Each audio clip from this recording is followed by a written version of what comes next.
ሰላም ጤና ይስጥልኝ ክቡራትና ክቡራን የጠበቃ ዩሱፍ የዩቲዩብ ቻናል ተከታታዮች እንዴት ናችሁ? እንደምታውቁት እንግዲህ የውጭ ሀገር ዜጎች በኢትዮጵያ የማይንቀሳቀስ ንብረት ቤትም ይሁን ቦታ ባለቤት መሆን አይችሉም ነበር እስካሁን ድረስ። ነገር ግን አዲስ ሕግ ወጥቷል። የውጭ ሀገር ዜጎች የቦታና የቤት ባለቤት ማድረግ የሚችል ባለቤት እንዲሆኑ መብት የሚፈጥር አዲስ አዋጅ ወጥቷል። ይህ አዋጅ እንግዲህ በሚኒስትሮች ምክር ቤት ውይይት ከተደረገበት በኋላ ወደ ህዝብ ተወካዮች ምክር ቤት እንዲቀርብና የህዝብ ተወካዮች ምክር ቤት ተመልክቶት ይህንን አዋጅ እንዲያጸድቀው ለህዝብ ተወካዮች ምክር ቤት መርቷል። ኢትዮጵያ እንግዲህ የውጭ ሀገር ዜጎች የማይንቀሳቀስ ንብረት ባለቤት መሆን የሚከለክለውን ህግ ያወጣችው እንግዲህ የፍትሐብሔር ህጋችን የወጣው በ1960 ነው። በፍትሐብሔር ህጉ ከአንቀጽ 390 እስከ 393 ድረስ የውጭ ሀገር ዜግነት ያላቸው ሰዎች ማንኛውም የውጭ ሀገር ዜጋ በኢትዮጵያ ውስጥ የማይንቀሳቀስ ንብረት እንዲያፈራ እንዲኖረው ባለቤት እንዲሆን አይፈቀድም ነበረ። ይሄም እንግዲህ ከውጭ ሀገር ዜጎች ጋር የተጋቡ ኢትዮጵያውያን እንደዚሁም ደግሞ ትውልደ ኢትዮጵያውያን ሆነው ነገር ግን የትውልደ ኢትዮጵያውያን መታወቂያ የሌላቸውና የውጭ ሀገር ዜግነት ብቻ ያላቸው እንደዚሁም ደግሞ ከውጭ ሀገር ዜጎች ጋር በተለያየ ምክንያት በስራ የሚገናኙ ዜጎች ይህ ለውጭ ሀገር ዜጎች በኢትዮጵያ ውስጥ የማይንቀሳቀስ ንብረት እንዲኖራቸው የማይፈቅደው ህግ ብዙ መሰናክሎችን ሲፈጥር ቆይቷል። የውጭ ሀገር ዜጎችም እንደዚሁም በትዳር ሲጣመሩ በሌላ ምክንያት የሀገሪቱ ህግ የሚከለክል ስለሆነ አገር ውስጥ ቤት እንዲኖራቸው ቦታ እንዲኖራቸው ይዞታ እንዲኖራቸው እየፈለጉ ነገር ግን ስለማይፈቀድ በሌላ ሰው ወደ ማድረግ እንደዚሁም ደግሞ አገር ውስጥ ንብረት የማፍራት የማይንቀሳቀስ ንብረት የማፍራት ቤት የመግዛት ቤት የመስራት ፍላጎቱ ቢኖራቸው ስለሚከለከልና ስለማይችሉ ማድረግ አይችሉም ነበር። ይሄ ደግሞ ከነሱ ጋር ቢዝነስ በሚሰሩ በትዳር በሚጣመሩ ሰዎች ላይ ብቻ ሳይሆን በሀገሪቱም ላይ እንግዲህ የራሱን ችግር አስከትሎ ነበረ። እንግዲህ የሚኒስትሮች ምክር ቤት ምንድነው ያለው? ይሄንን በአዋጅም ሲፈቀድ የዜጎች ወይም ደግሞ ኢትዮጵያውያንን የንብረት የማፍራት መብታቸውን በማይጎዳ መልኩ ችግር በማይፈጥር መልኩ ለውጭ ሀገር ዜጎች መፈቀዱ የራሱ የሆነ አስተዋጽኦ ይኖረዋል ነው ያለው። እንግዲህ ለውጭ ሀገር ዜጎች የማይንቀሳቀስ ንብረት ቤትና ቦታ እንዲኖራቸው ባለመብት እንዲሆኑ መፈቀዱ ብዙ ጥቅሞችን ያስገኛል ነው የተባለው። ከነዚህ ጥቅሞች መካከል እንግዲህ አንደኛ የውጭ ሀገር ዜጎች በኢትዮጵያ ውስጥ የማይንቀሳቀስ ንብረት እንዲያፈሩ ከተፈቀደና በዚህ ላይ ተሳታፊ የሚሆኑ ከሆነ የካፒታል ፍሰት ወደ ሀገር እንዲመጣ ያደርጋል። ያም እንግዲህ የካፒታል ፍሰት እንዲኖር ያደርጋል። ያም ሀገሪቱ ተጠቃሚ እንድትሆን ያደርጋታል። በሌላ በኩል እንግዲህ የቤት ልማቱን ያነቃቃል።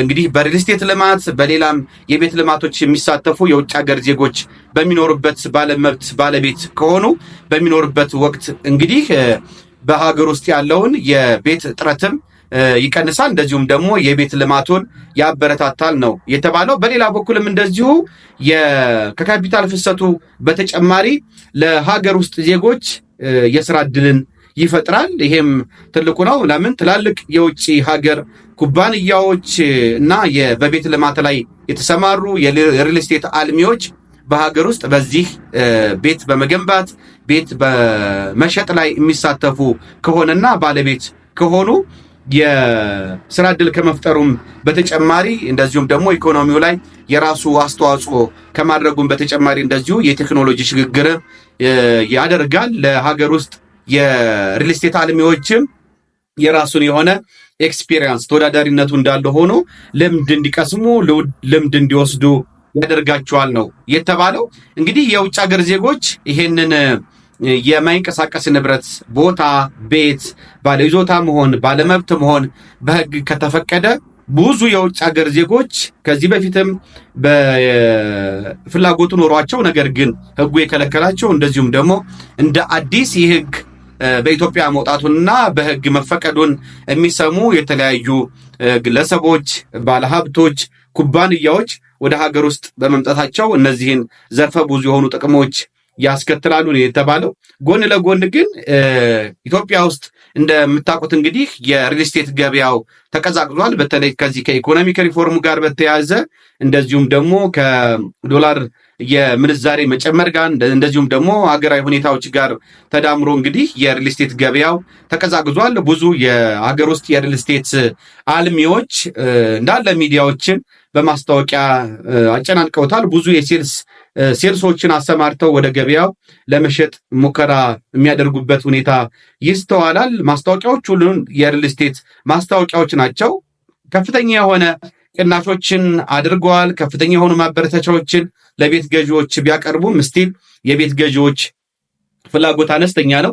እንግዲህ ለምን አነስተኛ ሆነ ወይም ደግሞ የቤት ፈላጊዎች ፍላጎታቸው ለምን ቀነሰ ገዢዎች የሚለውን የተለያዩ ምክንያቶችን ማስቀመጥ መዘርዘር ይቻላል። ከተለያዩ አንግሎች ከማህበራዊ እይታ፣ ከኢኮኖሚ እይታ፣ ከህግ እይታ፣ ከፖለቲካል አንጻር የተለያዩ እይታዎችን መዘርዘር ይቻላል። ነገር ግን የዛሬው ትኩረታችን ዋናው ነገር የውጭ ሀገር ዜግነት ያላቸው ዜጎች በኢትዮጵያ ውስጥ የማይንቀሳቀስ ንብረት እንዲያፈሩ ለመጀመሪያ ጊዜ ተፈቅዷል። ቅድም እንዳልኳችሁ እንግዲህ በፍትሐ ብሔር ሕጉ ከአንቀጽ 390 እስከ አንቀጽ 393 ድረስ የተፈቀደ አልነበረም። ክልክል ነው ለውጭ ሀገር ዜጎች የማይንቀሳቀስ ንብረት ማፍራት።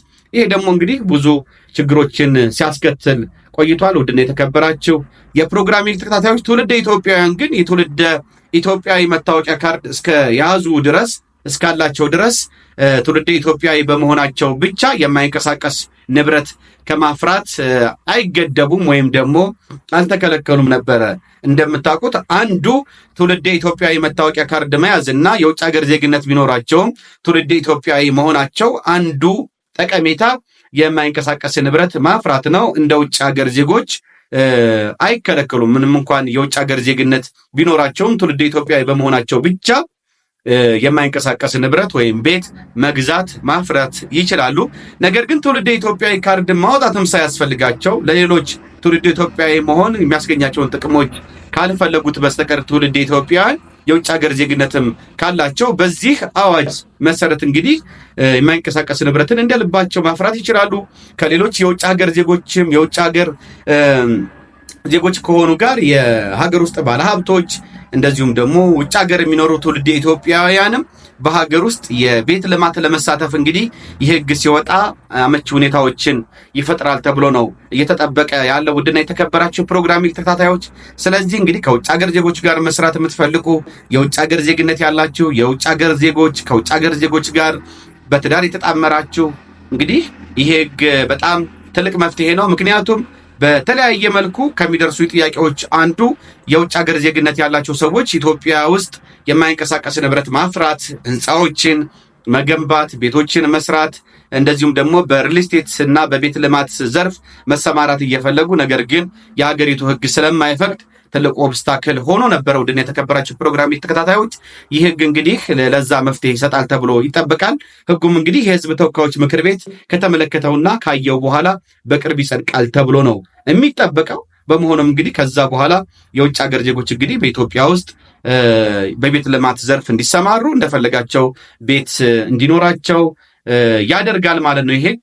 ይሄም እንግዲህ ቅድም የዘርዘርኩላችሁን ጥቅሞች ያስገኛል ተብሎ ነው የሚታሰበው። ለዛሬ ያቀረብኩላችሁ የህግ መረጃ ይህንን ይመስል ነበር። የተከበራችሁ ፕሮግራም ተከታታዮች ቻናሉን ሰብስክራይብ ማድረግ እንደዚሁም ይህን ቪዲዮ ላይክ ማድረግ እንዳይረሳ። መልካም ጊዜ እንዲሆንላችሁ እመኛለሁ። አብሬያችሁ የነበርኩት የእናንተው ጠበቃና የህግ አማካሪ ሱፋ ከበረ የነበርኩኝ። መልካም ጊዜ እንዲሆንላችሁ እመኛለሁ። ባባይ